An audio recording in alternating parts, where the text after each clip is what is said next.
Yo, what's going on, guys? It's Houston Sports Talk, picking up the video today. And today, the Denver Nuggets have beat the Miami Heat in Game 1 of the NBA Finals.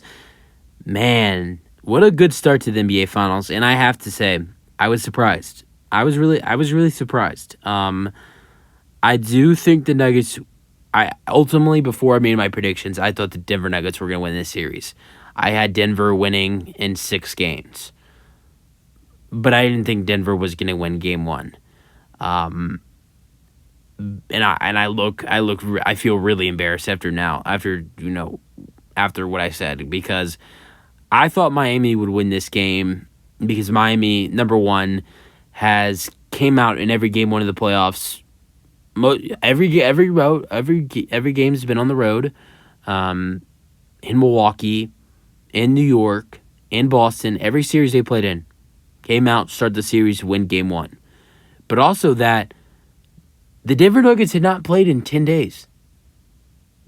Jamal Murray said it himself. He was like, we're going to probably be a little bit rusty to start off, and it's going to take a little bit, and then we'll get ourselves together, and everything will be okay, which he was kind of right on that. But I thought Denver would struggle in the first half, and Miami would take advantage of that, and maybe Miami would take around a 10 to 11 point lead. But Miami was rusty. Miami looked awful. Their 3-point shooting was all right. The free throw stat, they only took 2 free throws in this ball game, while the Nuggets took 20 in this game. Free throw comparisons, 2 to 20. The Heat took 2 free throws in this game, while the Denver Nuggets took 20. I mean, that's a horrible, horrible number for the Miami Heat. It's the least amount of free throws taken in an NBA playoff game in history. I mean, I'm surprised that didn't break whole NBA history. I mean, that's crazy. 2 free throws in a game? Man, I don't know. I have no words. The refs, I don't know. I'm not going to say anything about the refs, but that's a little weird that there was only 2 free throws for the Miami Heat in this ball game. But another thing is that with why the Heat lost this ball game is, where was Jimmy Butler? 13 points, 7 assists, 7 rebounds. I get Bam Adebayo, guys like Bam Adebayo, Gabe Vincent, and Haywood Highsmith had great games. Highsmith 18. 19 for Vincent. Bam was great, 26 points, 13 rebounds, 5 assists. But Jimmy was not good in this game. 13 points, 6 for 14, 1 for 2. They needed him to be better. They really needed him to be better. And I think a few of those points came in the first half, in the first quarter, because I do remember him scoring 2 buckets in the first quarter. He scored the first bucket of the ball game, which was a mid-range jumper on one of the corners, and then he made a 3-pointer in the first quarter as well. So I think he scored around 5 to 7 points in the first quarter. So he was just completely off of his game today, and the Heat need him to do better. And if Jimmy's not going to be doing good, they need someone else like Caleb Martin to step up. And that is something that did not happen in this ballgame. Caleb Martin was huge in the Eastern Conference Finals. 1 for 7, 1 for 10 from 3, 4 rebounds, was really bad. And also, another thing is he's only got 25 minutes in this ballgame. I mean, he was huge for you in the Eastern Conference Finals, and now he's only getting 25 minutes. He should definitely be getting more than 25 minutes. I don't think it would have changed because he was a little bit off tonight. But, man, I mean, they needed him to step up. If Jimmy's struggling, they need him to step up. Because that was something that would happen in the Eastern Conference Finals. If Jimmy was off, Martin would step up and be amazing. And another thing I'm looking at is, why did they let Max Strus keep shooting the ball? 0 for 9 from 3. Why were they allowing him to keep shooting the 3-pointer from that? I mean, 0 for 9? At some point, you got to understand, it's not your night. Max Strus is a great shooter, but 0 for 9, 0 for 10 from the court, 0 for 10, 0 for 9 from 3. Horrible night for Max Strus. So guys struggled. Martin struggled. Strus struggled. Even Duncan Robinson struggled. And so did Jimmy Butler. Guys that they need to step up, that stepped up in these previous rounds, struggled massively, that they needed to be good for them in this game. And that's why they lost this game. And they need guys like Caleb Martin, Jimmy Butler, and Max Strus and Duncan Robinson to step up if they want to win Game 2 or win the series. I don't think Miami really has a shot to win this series, in my opinion. But if Miami wants to be competitive in this series, they need the guys that stepped up for them, like Jimmy Butler and Caleb Martin and Duncan Robinson. I mean, he was pretty big for them in that series. They need the guys that were good for them in that series against the Celtics, and the reason why they beat the Celtics in 7, won the first 3 games of that series, to step up against the Denver Nuggets. The Denver Nuggets are a way better team than the Boston Celtics, but they need those guys to step up if they want to have a shot, because they play like this the rest of the series.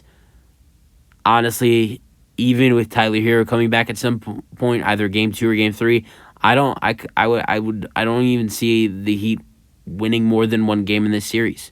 The Heat need to step up, and they need to make some adjustments going into this Game 2. But that's why the Heat lost this ball game. But enough talking about the Heat. They played horrible. Let's talk about the Denver Nuggets. They played amazing. Aaron Gordon was amazing. Jokić was amazing. Jamal Murray was amazing. I love how good of a start Aaron Gordon got off to this game. He scored 8 in the first quarter and was dominant. I mean, he was a monster for them in the paint. He was just everywhere for them in this ball game. 16 points, 6 rebounds. I love what he brought in for the table for them. Michael Porter Jr. also had a really good game, 14 and 13. Jokić, I mean, I don't even have to say it. He had a triple-double. I mean, that's usual. 27 points, 14 assists, 10 rebounds. You haven't seen anybody. There's nobody like him. There really isn't. And I'm going to go ahead and say it. And you can argue with me. You can agree with me. I don't care. I think if the Denver Nuggets win the NBA Finals, and Jokić wins Finals MVP, I personally think Nikola Jokić is considered one of the best centers to ever play basketball. And I just say it because you got to think about, there's not a lot of centers that can do what he does. There's not a lot of centers who can shoot how good from 3 as he can.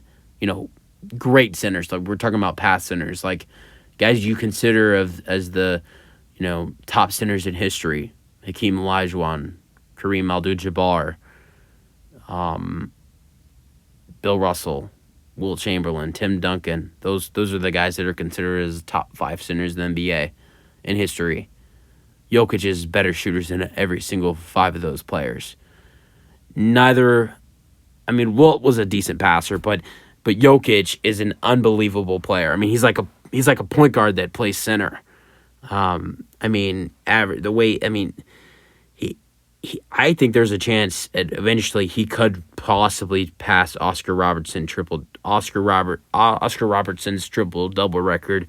So I think if Jokić wins the NBA, if the Nuggets and Jokić win the NBA Finals and he wins Finals MVP, that was the only thing that was really holding him back, was winning an NBA championship. At this point, he'd won. He would have, if he wins the NBA Finals, on his resume, 2 MVPs, 1 Finals MVP, and 1 NBA championship, and a crap ton of triple-doubles, and a player as the center position, a good 3-point shooter, and a player who on a nightly basis averages triple.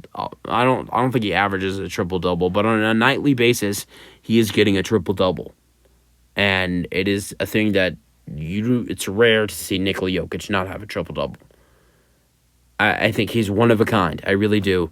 I still think you'd view Kareem Abdul-Jabbar as a better center. Same thing for Wilt. I don't think Jokić is going to pass Wilt or Kareem.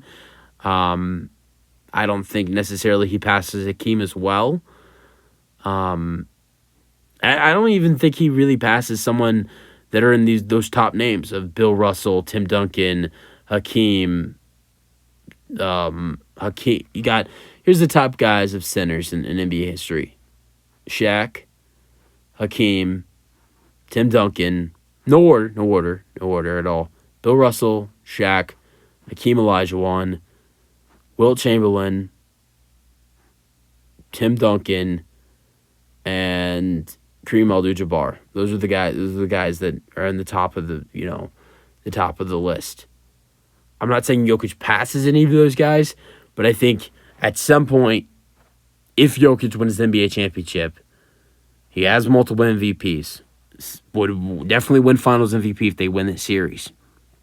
You have to view him and put his name with those top centers. I think he is that good of a player. And I know it's probably too early to think as him as a top 6, top 7 center of all time, but I think this guy is so good. I mean, I think right now he's the best basketball player in the world, but that's just my opinion. But Jokic was phenomenal tonight in this game. In this game 1, 27 points, 14 assists, 10 rebounds, 1 for 2 from 3, 10 for 12 at the free throw line, and 8 for 12 shooting. Jamal Murray was really excellent as well. He had 26 points, 10 assists, 6 rebounds, 2 for 7 from 3, 2 for 2 at the free throw line, 11 for 22, and then 7 for Condavious Caldwell-Pope. He's been in quite a few NBA finals. He won the championship with the Lakers, and then that's the only finals he's been to. And so this is his second NBA finals. Bruce Brown had 10 off the bench, and then Jeff Green, he's had to been one he was with the Celtics. Jeff Green's been all over the place. I'm sure this can't be his first NBA finals. And then Christian Braun, the rookie, got 8 minutes in this game, took 1 shot, missed it, but did have a rebound and an assist. But that has to feel good for a rookie to touch some minutes as a rookie in the NBA finals. And then DNPs, Reggie Jackson, Ish Smith, Thomas Bryant, DeAndre Jordan, Peyton Watson, those guys. And then Heat scoring, I'm going to go over real quick. I kind of went over a little bit of it, like Jimmy, 13 points, Bam, 26, 13, and 5, Gabe Vincent, 19, Max Strus, awful, 0 for 9 from 3, 0 points, 3 for Duncan Robinson, 18. Man, Haywood Highsmith was really good in this game. He was really good in the Game 7 against Boston. I think he had 15 in Game 7, but he was even better today. 18 points, 2 rebounds, 2 steals, 7 for 10, 2 for 4 from 3. Amazing performance by him. Kyle Lowry, his second NBA Finals, 11 points, 5 assists, 5 rebounds. And Cody Zeller played 8 minutes in this ball game and 0 points. And that was it for the Heat scores in this game. DNP for Kevin Love. I mean, I don't know. I think if I am Eric Spoelstra, I'm playing Kevin Love. His finals experience, how many times he's been in the NBA Finals with the Cleveland Cavaliers. He's also another really good shooter. He's not going to be a starter just because of, honestly, who knows? Because if the Heat, after how bad they lost in this game, game 1, would you consider a lineup change in Game 2? Would you consider maybe adding Kevin Love in the starting lineup and taking Max Strus out? Or God forbid, maybe, who knows, maybe you get Tyler Hero back. But I was just thinking, because Kevin Love adds in more size. The Nuggets, Jokic and Aaron Gordon, those are 2 really huge guys. And I think Kevin Love matches better up against Aaron Gordon than Caleb Martin does against I don't know. Because you'll usually see Caleb Martin guarding Aaron Gordon. And if not Caleb Gordon, Jimmy Butler's guarding him. And Kevin Love could help with that. Who knows? So, and they need some shooting. They need some better shooting. If not Kevin Love starting, I think Kevin Love needs to play some minutes off the bench, or if not starting, because he has a lot of finals experience. He's a good 3-point shooter. He's a good veteran. I don't know why Kevin Love is not playing. He was playing most of the playoffs up until, I think, the last game of the Boston series. So we'll see what happens. If the Heat make any lineup changes, that's something I think is going to be huge. Did the Heat make any changes?